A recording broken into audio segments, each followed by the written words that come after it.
बिस्मिल्लाहिर्रहमानिर्रहीम जी, मैं सबसे पहले तो मशकूर हूँ तमाम जर्नलिस्ट का, मीडिया हाउसेस का, जिन्होंने नकल माफिया के इम्पॉर्टेंट टॉपिक पे हमारा बड़ा साथ दिया, हमें मुकम्मल कवरेज दी पाकिस्तान और पंजाब के पेरेंट्स और बच्चों को सेंसिटाइज़ करने में। And I am very grateful and thankful to our honourable chief minister Maryam Nawaz Sharif sahiba, जो रोज़ दिन में 4 दफ़ा इस पर गुफ्तगू करती हैं और सारे कमिश्नर्स, सारे डिप्टी कमिश्नर्स, एसीज़, मिनिस्टर्स को हिदायत जारी कर दी गई हैं। और इंशाअल्लाह हमें ये मुकम्मल उम्मीद है कि ये जो नासूर पिछले 4 साल में सूबे में जिसने जड़ें बनाई, हम इसे इंशाअल्लाह जड़ों से उखाड़ेंगे। और मैं साथ ही साथ ये बताता चलूँ कि हम अपने मिशन में ज़्यादा दिलजोई से काम कर रहे हैं। जो हमें ब्लैकमेल करना चाहते हैं, जो हमें धमकियां दे रहे हैं, जो हमें लालच दे रहे हैं, बहुत बड़ी बड़ी ऑफर्स दे रहे हैं, मैंने ये बताना चाहता हूँ कि ये मिनिस्टर बिकने वाला मिनिस्टर नहीं है, क्योंकि तालीम जो है वो कभी नहीं बिकती और कभी बिकनी नहीं चाहिए। और अगर आपने तालीम को बेचने की कोशिश की है तो हम इंशाल्लाह आपके रास्ते की दीवार बनेंगे। हमने सक्सेसफुली अक्रॉस पंजाब भी कल ऑपरेशन का आगाज़ कर दी है। भावल नगर में लोग पकड़े गए हैं, फैसलाबाद में पकड़े गए हैं, कल लाहौर में फिर हमने 3 सेंटर्स को पकड़ा, गिरफ्तारियाँ कराई। और मेरी साथ ही साथ दरख्वास्त है ऑनरेबल जजेस से कि इन लोगों की ज़मानतें इतनी जल्दी ना लें।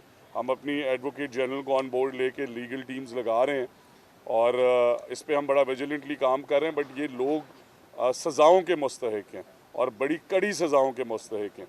इसलिए मैं आप सब के प्लेटफॉर्म्स के तवस्सुत से ये दरख्वास्त करना चाहता हूँ कि बच्चों के मुस्तकबिल, बच्चे किसी एक सियासी जमात के नहीं हैं, बच्चे पूरे सूबे के हैं, पूरे पाकिस्तान के हैं। तो इनके मुस्तकबिल, इनके एग्ज़ामिनेशंस की सैंटिटी और इनके तहफ़्फ़ुज़ के लिए आप सब मेरा साथ दें। मैं इंशाअल्लाह मज़ीद मेहनत से इन गिरोहों को, इन माफियाज़ को इनकी निशानदेही भी करूँगा, इन्हें क्रैक भी करूँगा और मीडिया के सामने उनकी तस्वीर भी लाऊँगा ताकि हम उनकी वॉल ऑफ शेम बना सकें और लाहौर जो है वो सिंध ना बन सके, पंजाब सिंध ना बन सके। Thank you very much. आपने एक और इम्पॉर्टेंट पॉइंट की तरफ मेरा तवज्जो दिलाई। बट ये हमें आए हुए सिर्फ 15 दिन हुए और ये मसाइल पिछले 4-5 साल के हैं। हम अपनी जामे एजुकेशन पॉलिसी इंशाल्लाह इस हफ्ते चीफ मिनिस्टर से अप्रूव करा रहे हैं। देखिए, गलत और सही लोग दोनों साइड्स में हैं। मैं ये समझता हूँ कि अगर हम 1.25 करोड़ बच्चे पढ़ा रहे हैं पंजाब के, कि मैं रोज़े में हूँ, ये ऑफ़र एक तरफ से नहीं आई और कई करोड़ों की हर तरफ से आई है। प्राइवेट स्कूल्स को काइंडली माफिया मत कहें, उन्हें माफिया कहें जो इस गलत उसके अंदर इंगेज्ड हैं। और बड़े सीनियर लोगों के, बड़े बड़े ग्रुप्स के, बैरून ममालिक से बड़े बड़े लोगों के, बड़ी बड़ी ऑफिस से फ़ोन आए हैं, धमकियों के भी, ऑफिस के भी। बट मैंने सबको यही कहा है कि मेरा ज़रिया माश वजारत नहीं है। अल्हम्दुलिल्लाह मैं एक नौजवान हूँ और एक कामयाब नौजवान हूँ। मैंने ज़िंदगी के अंदर बहुत कुछ खुदा ने मुझे दी है और दे रहा है, तो मैं बिल्कुल नहीं बिकूँगा और धमकियों से तो मैं बिल्कुल नहीं डरता, क्योंकि मेरा नाम भी सिकंदर है और मैं तालीम का सिपाही हूँ। यही मेरी कैंपेन थी। मैं पहली दफ़ा इस ऐवान में आया हूँ, पहली दफ़ा मिनिस्टर बना हूँ। मैं चाहता हूँ कि मैं इस मुल्क के अंदर वो चीज़ें करूँ जो पहले नहीं हुई। तो मुझे डराने वाले प्लीज़ ये समझ लें कि मैं नहीं डरूँगा। ऑफ़र्स देने वालों को मैं ऑलरेडी जवाब दे चुका हूँ। मैं उससे 1% भी परेशान नहीं हूँ, क्योंकि मैं समझता हूँ कि खुदा सबका वारिस है और इंशाअल्लाह राना साहब ये बता दें कि प्राइवेट स्कूलों का और सरकारी स्कूलों का आपने सहूलियात के हवाले से जिक्र किया, जो मेन इशू है सोसाइटी में वो है यकसा नसाब तालीम। इस हवाले से पाकिस्तान मुस्लिम लीग की गवर्नमेंट और आप, यकसा निज़ाम तालीम, गवर्नमेंट का स्कूल हो, प्राइवेट स्कूल हो, बच्चे की जैसे निज़ाम एक नसाब एक हो, तो मेरा सही कहा है आपने। बट एक नेशनल करिकुलम भी तो आया था ना यकसा निज़ाम तालीम का, क्यों इम्प्लीमेंट नहीं हो सका?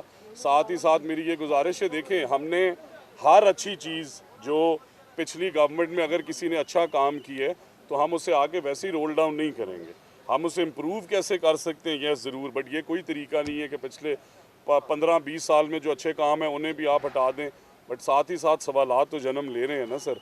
5 साल में मुराद रास और बुज़दार साहब ने ये निज़ाम तालीम दी है कि 9वीं के पेपर खुलेआम बिक रहे हैं, इंस्टाग्राम्स पे पोस्ट लग रही हैं। प्राइवेट इन्विजिलेटर जो 9वीं फेल है वो 9वीं का एग्ज़ाम इन्विजिलेट कर रहे हैं। किसने पॉलिसी बनाई इन प्राइवेट लोगों को यहाँ पे लगाने की? मैं इसमें बड़ा क्लियरली आपको बता दूं कि दोनों साइड पे ऐसे लोग हैं। जिस तरह मैंने कहा, मैं माफिया किसी को नहीं कहता प्राइवेट सेक्टर में, बट गलत लोग वहाँ पे मौजूद हैं। जिस तरह हमने अब एक सेंटर जो क्रैक किया वो एक प्राइवेट इदारे का था, तो उन्हें वो स्टैंडर्ड्स इम्प्लीमेंट करने चाहिए। साथ ही साथ मेरा ये सवाल है कि आप लोग सब जर्नलिस्ट टेक्नोलॉजी जानते हैं, क्यों कैमरे इम्तिहानी मराकज़ में नहीं लगाए गए? क्यों छोटे छोटे सेंटर्स को इजाज़त दी गई कि हर गली मोहल्ले में सेंटर खुल जाए? किसने इजाज़त दी जब आपके पास 4 लाख यहाँ पे ऑनरेबल टीचर्स, और मैं उन टीचर्स को सलाम पेश करता हूँ कि जब भी इस सूबे को और इस मुल्क को मुश्किल में किसी चीज़ की ज़रूरत पड़ती है तो टीचर्स को आवाज़ दी जाती है। क्या सर्टिफिकेशन है? आज तक कोई सर्टिफिकेट ही नहीं बना कि इन्विजिलेटर जो है उसका क्या क्राइटेरिया होगा कि वो एग्ज़ाम ले सके। और फिर नीलामियाँ सोशल मीडिया पोस्ट पे।